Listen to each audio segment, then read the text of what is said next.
Started practices yesterday as we begin conference play. Obviously, Stanford coming in to Autzen this weekend. A lot of carryover from what we see from our defense. You know, the same school from a defensive schematic standpoint, and certainly they've done a great job over the years. So our guys are really fired up, and preparations are in full swing. Really good practice yesterday to get things going.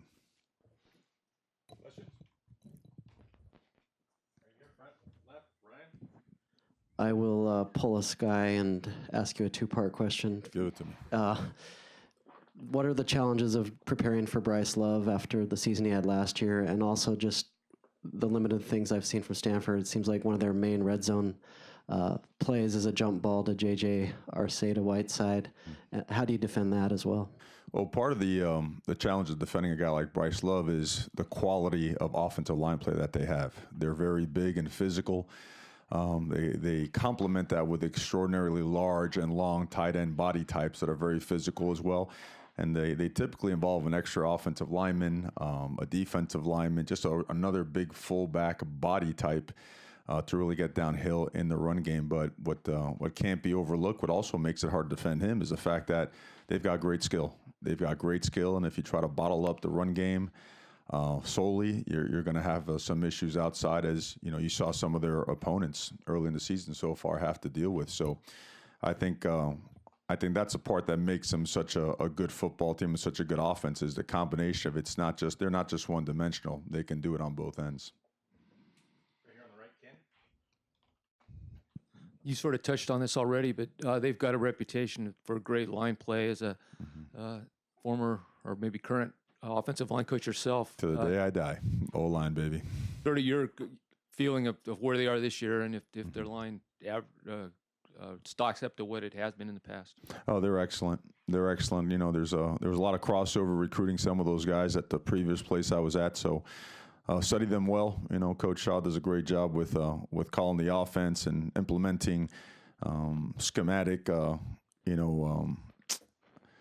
that involve heavy physicality, connotation to them. They really stress it. They get downhill in it. But they're athletic to get the ball outside as well. Some of their outside zone stuff, some of their pin and pull stuff. They get to, they're pretty diverse in what they do. They're not just running power O or counter. They do some things that could really present some issues.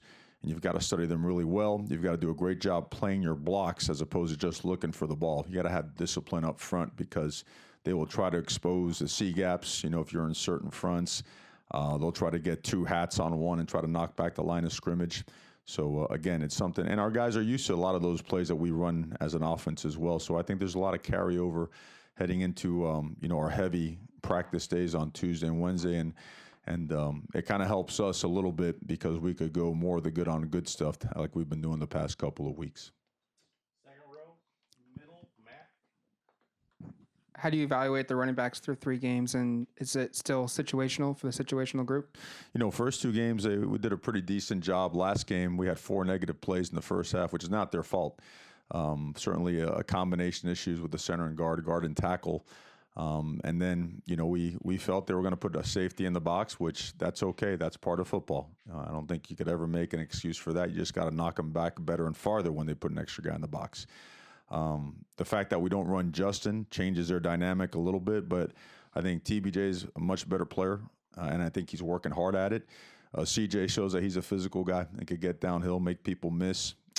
Cyrus has had his specialty work down close to the goal line. It was good to see Darian finally touch the ball the other day. I think you watch what TBJ does, he's very different than CJ.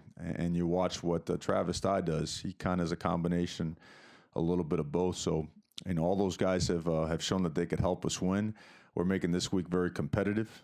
We know that Stanford, the way they play offense, they chew up a lot of clock. So the amount of possessions, amount of offensive plays you have during a game like this are, I wouldn't say they're limited, but they're probably reduced a little bit by the way they play football. They take the air out of the ball. So, whoever has a hot hand in practice this week will certainly start us off in the game. Well, we'll start with TBJ, I should note. But after that, whoever has a hot hand will get the nod. All the way in the back row. last season, obviously you were in a different role, but against Stanford, you guys had a combined 33 passing yards. How huge is it to obviously have Justin in the lineup this time around? Well, I think we all know he's a difference maker. Certainly, it does help. And again, I don't want to knock our quarterback situation at the time. We did focus on running the football, and we did rack up a significant amount of yards. That was a game plan. We tried to eat up and chew up some clock, knowing that our passing game was out of sync. We weren't quite at the level that we were performing at early in the season. So, but to win games, you've got to have balance, especially when you get in a conference play. If you become one-dimensional and you're much easier to defend, it's tough sledding. So is it important? Yeah, it's critically important for us. And just as important as that is protection, right? Just as important as that is making sure we secure the football. You're looking at a team that prides itself in Stanford, about knocking the ball out and stripping the ball. And when you watch film, it really stands out. It's important that our scout team this week does a great job at every opportunity, yanking at the ball, raking at the ball, punching it out to really simulate what we're going to be playing against on Saturday. Coach, there's a number of players that left the game on Saturday. I'm wondering if there's an update on if there's anybody that probably won't be able to play this week or just kind of on injuries in general. Well, two we know for sure are going to be back are Dallas and Panay. Both those guys had ankle tweaks, but they practiced yesterday and they were full go yesterday. So we were glad to see that. Adam Stack, I know he wasn't part of the guys that came off, but Adam did kick yesterday and he was 100% and did a great job. And credit to Zach for being there in the meantime while he was nursing his injury. Brendan Schooler, we'll get an evaluation today, find out where he's at. Expect Matrell McGraw back as well. He had a lower leg injury, but he seems to be fine. Trying to remember who else. If you could remind me, I'd be glad to give you a report on it. He did. He came out for a second. He got more. He took more of a shot, not a headshot or anything of that nature, but just got bruised up, banged up pretty good, and he shook it off and went off, continued to play football, and he practiced yesterday full go as well. So we don't have any, we don't foresee any issues with him at all. On the right, Jerry.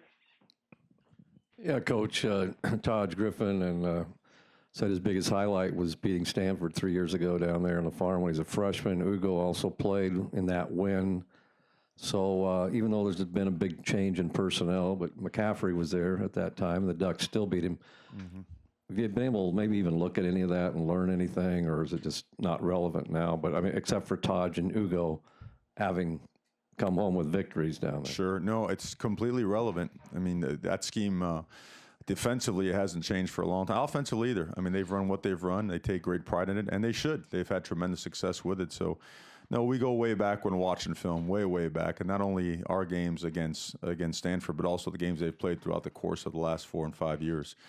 You always look at scheme overlap wherever you could find it. You always look and see if there's an idea out there that might benefit, your team as well. So, no, the film study that goes into it is relentless. And I think, as a coach, you have to be open-minded without trying to reinvent the wheel either, right? I think you can get caught up in trying to do too much and get out of sorts and out of, a little bit out of whack if you take too much of an approach of getting away from what you're doing. But I think you always have to look and see how they are schemed up by other teams that have played them year after year after year, and we're doing that. Mario, how do you approach the extra attention that's going to be on this game with College Game Day in town? Do you want guys to embrace that? Do you want them to tune it out? Do you view this week as a showcase for your program at all? Well, I think you acknowledge it as one of the reasons you come to Oregon, right? To be on the biggest stage in the national spotlight, recognize the ultimate honor. But at the same time, always know that it's still about playing the game, right? All the outside elements don't have anything to do with the result of the game or the results of our process. So it's very welcome. It's exciting. I know that our community, our Autzen is unmatched as it is. Well, now throw in the extra ingredient of game day and ABC and everything that goes with it. And we expect and we want and need Autzen to be Autzen at its finest. And we expect that to happen. It's going to happen. So I think it's all positives. I think it's all positive. And the way we run our processes Thursday, Friday, by the time the noise really builds up, we're kind of locked away. We close up shop for the outside and the outside world to make sure that our guys are honed in and ready to take care of business. Matt, you still? He asked my question. Okay. How about that? Ryan, first row. How prepared do you think Tyler is if called upon to run the offense in a game setting like this? Yeah, well, he has not achieved the level that Justin has. That's the honest answer. I know a lot of times when you ask questions like that and people want to give you the runaround and whatnot. Man, he is a great football player, and he takes a ton of pride in what he does. He's more than ready to run our offense. To the level of Justin, I wouldn't say that. I wouldn't say that. To a winning level, I would confidently say that. All right, Gary? Yeah, it's kind of a cliche that fans or maybe broadcasters say that maybe you guys held some things back that you weren't going to show on Saturday for the upcoming big game. Is that, and maybe Stanford didn't either in their last game. Do you think that's true, or is that just kind of a... I just think it's a different game plan. It's a different game plan. You deal with different things. You try different things. I would never call it holding back. I think that would be offensive to your opponent, if you were trying to hold back. I've been in programs and teams that try to hold back and found themselves on the losing end of the hold back, and that didn't feel too good after. So we don't approach it that way. Certainly, are there different things and different things we do from team an opponent by opponent basis? Absolutely. On the left, Eric? Stanford's been one of the best teams at keeping opponents out of the end zone. What are they doing that has been so challenging for teams to score? Yeah, they've only allowed, on paper, they've allowed 2 touchdowns. One of them came on the last play of the game last week, so they've really allowed 1 in game 1, and they did a great job against USC. It starts with their defensive front. They play what they play, and they are scheme sound, but they are also very disruptive. I think that when they bring in their 2 outside linebackers and use them as edge rushers, they create a lot of problems. They understand protections very well, and what I mean by that is they'll attack the zone and the short side of the protection in a manner where the backside can't help it. And that's where you see the sack fumble against USC. You see where it's, a TE, but with the linebacker eating up the center where he can't get back to help, where the backside guard is gobbled up by the 3 technique and he can't slide back inside to help. That's created a lot of big plays for them because you watch the USC game this year, they're trying to score right before halftime. Big play, sack, fumble, goes the other way, all of a sudden it's 14-0. So I think it starts with that. Their linebackers are extraordinary players. Those guys, both the outside guys, which we mentioned already, but the inside guys, they do a great job using their hands, getting off blockers, shedding blockers, and getting ball carriers down, as in contact and down. You don't see them take on a hit and get dragged for another couple of yards. They do a really good job of tackling, form tackling, getting on those legs, wrapping guys up, and taking them to the ground. And their secondary is big. They've got some big guys that keep everything in front of them. You don't see explosive plays against them. Some teams have had success moving the ball, but they really tighten down there in the red zone, and they're fast and they're big. So they're not gonna allow themselves to get duped because they're very disciplined. So you see the reverses, the double passes like UC Davis threw last week. You don't see them bite on that stuff. You see a disciplined football team that trusts their scheme, and they do a heck of a job. Second row middle, Matt?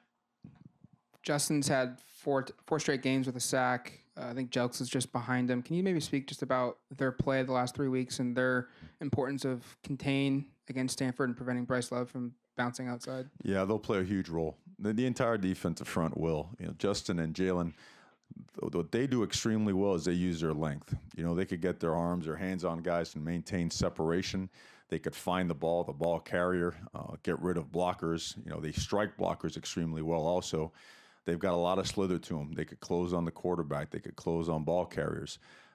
They are talented guys that are playing with a chip on their shoulder, real high motor guys. And I think when you have a guy like Jordan in the middle, who is unheralded, right? Because the stat line is not going to light his name up every Saturday. But what you see is a guy that has done a great job controlling the center and the A gaps, forcing things to bounce. So it complements. They complement each other really well. And of course, Troy helps that out. The whole defense, does that. And we've done a really, really good job against the run. And all those guys have worked together, along with our coaches to make that a reality. Time for 2 more. We'll go Austin. Then Kim.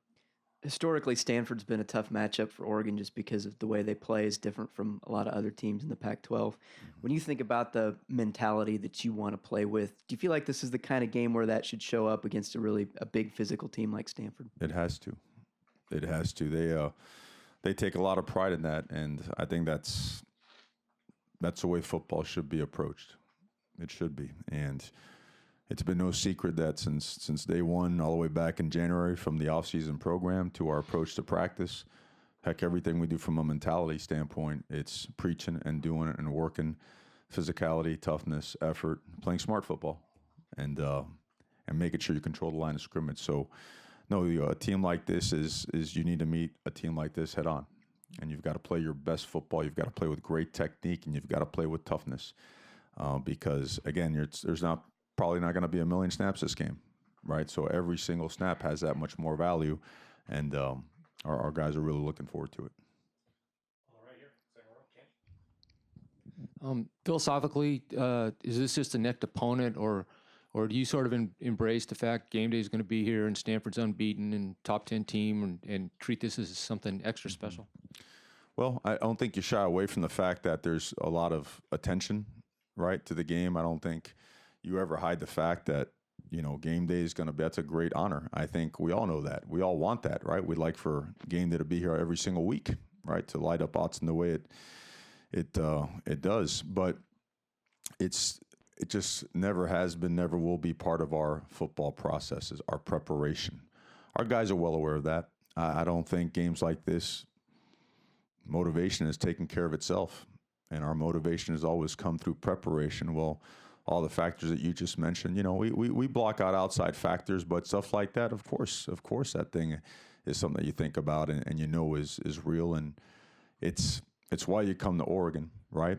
It's why you come to Oregon to have an opportunity like this. And we told the players yesterday, look, we've created this opportunity for ourselves, all right, by playing good football, by being in the situation that we are, because again, they're 3-0 heading in they've already played a conference game. We're 3-0 going into our first conference game, and all of a sudden we've attracted this attention. We've earned it.